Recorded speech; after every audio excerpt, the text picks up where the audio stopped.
All right, this is Dr. Cohen. I'm here with Kristofer. Kristofer is how old? 15. 15 years old.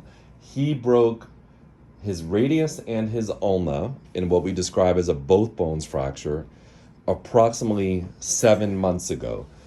And this is what he needed to have done.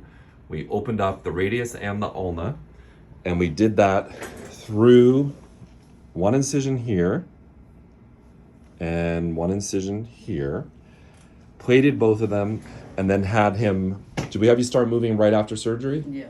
Okay, no cast, immediate mobilization.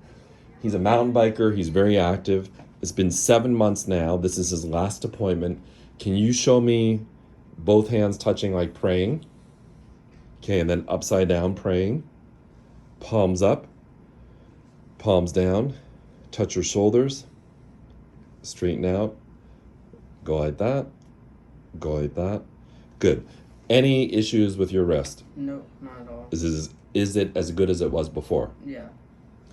And any problems with sports, activities? Not at all. Okay. All right, good. So anything you want to tell the world of YouTube?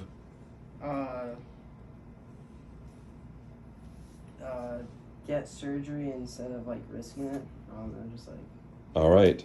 So it wasn't as bad as you thought it was, right? Yeah, no, it's honestly not bad at all. Yeah, you've done great, and the hardware's going to stay in because it's not bugging you. Yeah. And sounds great. Thank you.